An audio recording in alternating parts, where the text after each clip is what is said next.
বলাইচাঁদ মুখোপাধ্যায়ের ছোট গল্প কৃতজ্ঞতা। শ্রী অধর আইচ যে বাড়ির দ্বিতলার ফ্ল্যাটে তখন থাকিতেন, সে বাড়িটি অতিশয় জীর্ণ। তাহার লোহার দোকানটি বড় বাজারে ছিল। আইচ মহাশয়ের আর্থিক সঙ্গতির সহিত বাড়িটি খাপ খায় নাই। তিনি ইচ্ছা করিলেই চৌরঙ্গিতে ঘর লইয়া থাকিতে পারিতেন। পিতার বিপুল সম্পত্তির তিনি উত্তরাধিকারী হইয়াছেন। এখন তিনি যে ঘরটিতে থাকেন, তাহার দরজা জানালা পর্যন্ত ভালো বন্ধ করা যায় না। অধর আইচ এই কৃচ্য সাধন করিতেছেন, তাহার কারণ মিস বোস টেলিফোনে কাজ করেন। একদা একটি সদ্য মুক্ত সিনেমা চিত্রের এলাহি কাণ্ড কারখানার মধ্যে মিস বোসের সহিত তাহার পরিচয় ঘটে। মিস বোস স্বল্প মূল্যের টিকিট কিনিতে না পারিয়া ক্ষুব্ধ চিত্তে ফিরিতেছিলেন। এমন সময় অধর আইচ হুড়মুড় করিয়া তাহার ঘাড়ে পড়িলেন। সরি, কিছু মনে করবেন না, আজ বড্ড রাশ, বেরিয়ে আসুন ভিড় থেকে।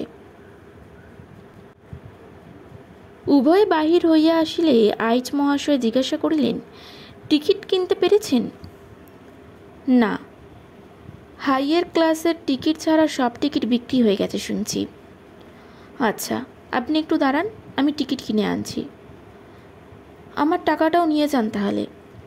আচ্ছা, সে হবেক্ষণ, আগে দেখি টিকিট পাই কি না। অধরাই চলিয়া গেলেন এবং একটু পরে দুইখানা উচ্চ মূল্যের টিকিট কিনিয়া আনিয়া বলিলেন, চলুন এবার। পেয়েছেন টিকিট? পেয়েছি, আসুন। ভালো গদি আঁটা চেয়ারে পাশাপাশি বসিয়া দুজনে সিনেমা দেখিলেন। মাথার উপর পাখা ঘুরিতে লাগিল।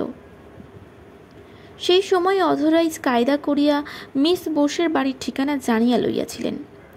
কয়েকদিন যাতায়াত করিয়া অবশেষে তিনি সেই ঠিকানাতেই উঠিয়া গেলেন। নোনা ধরা নরবরে বাড়িটা দেখিয়া প্রথমটা একটু ইতস্তত করিয়াছিলেন, কিন্তু প্রেমী শেষ পর্যন্ত জয়লাভ করিল। ওই বাড়িতেই তিনি উঠিয়া গেলেন। শ্রীধর আইচ ব্রহ্মর ধর্মাবলম্বী, শ্রীমতী যুথিকা বসু খ্রিস্টান। কিন্তু প্রেমের দেবতার অফিসে সেসব হিসাব রাখা হয়, ধর্মের হিসাব তাহার মধ্যে নাই। উভয়কে ভালোবাসিতে লাগিলেন, কিন্তু গোপনে, নেপথ্যে।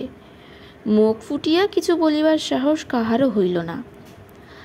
আইচ মহাশয়ের সহিত মিস বোসের রোজই দেখা হইত, কিন্তু প্রত্যহই তিনি যে সুযোগ মামুলি কুশল প্রশ্ন করিয়া, প্রসঙ্গ তুলিয়া অথবা রাজনৈতিক কথা বলিয়া নষ্ট করিয়া ফেলিতেন।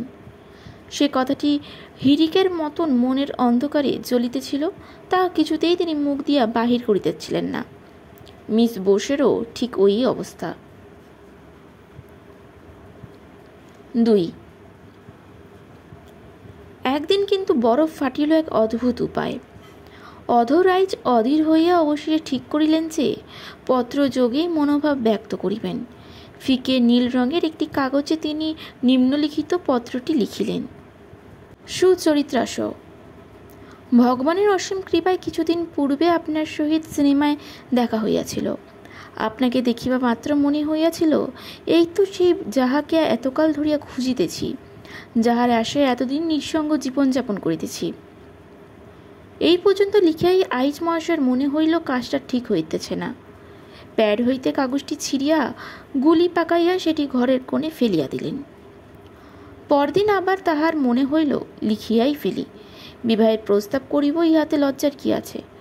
আগের দিনে কি লিখিয়াছিলেন তাহা দেখিবার জন্য কাগজে পাকানো গুলিটিকে ঘরের কোণে খুঁজিতে লাগিলেন। সব বিষয় দেখিলেন নীল কাগজের গুলি নাই, গোলাপি কাগজের একটি গুলি রইয়াছে।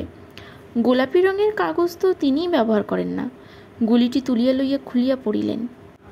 শ্রদ্ধাস্পদেষু, অধরবাবু, আপনাকে যে কথা আজ বলতে যাচ্ছি তা বলতে আমার নিজেরই লজ্জা করছে।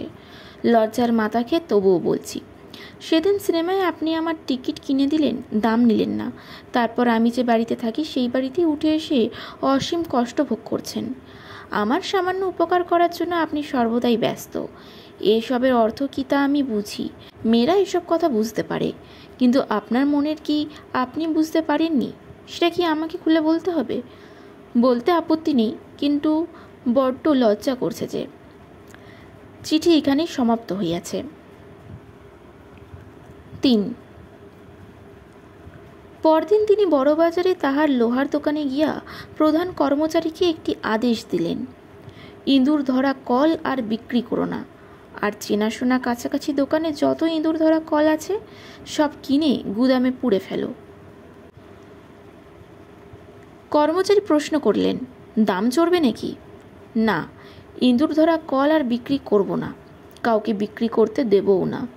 বাজারে যত কল আছে কিনে ফেলো। যে আগে। তাহার পর তিনি ফোন করিলেন তাহার হিন্দু বন্ধু হরিপ্রসাদকে। হ্যালো হরি, হরি কথা বলছো? ভাই, তোমাকে এক কাজ করতে হবে। গণেশ পুজোটাকে তোমাকে করতে হবে। শুধু তাই নয়, সমারোহ সহকারে করতে হবে। যা খরচ লাগে আমি দেব। ঠাকুরের জন্য কুমোরটুলিতে এক্ষুনি অর্ডারটা দিয়ে দাও। ইঁদুরটি যেন বেশ বড় এবং ভালো করে হয়। হ্যাঁ, হে ইঁদুরটি। ওই ইঁদুরের দৌলতেই আমাদের বিয়ে হচ্ছে। ইঁদুরই আমার চিঠি ওর কাছে এবং ওর চিঠি আমার কাছে নিয়ে এসেছে। হ্যাঁ হ্যাঁ হ্যাঁ, ঠিক বলছো। এখন মেঘদূতের যুগ চলে গেছে, এখন মুশিক দূতের যুগ। আমার ঠিক পাশের ঘরেই থাকেন উনি, আর বাড়িটার প্রচুর ইঁদুর। গণেশ পুজোটি ভালো করে করবার ব্যবস্থা করো। আমি করতুম, কিন্তু আমি ব্রহ্ম, উনি খ্রিস্টান, একটু দৃষ্টিকটু হবে না? তাই তোমার বেনামিতে করতে চাই।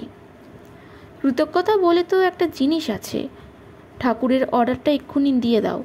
100 টাকা আমি এক্ষুনি পাঠিয়ে দিচ্ছি। না না, সে কি কথা, টাকা নিতে হবে বই কি। আচ্ছা আচ্ছা, নমস্কার।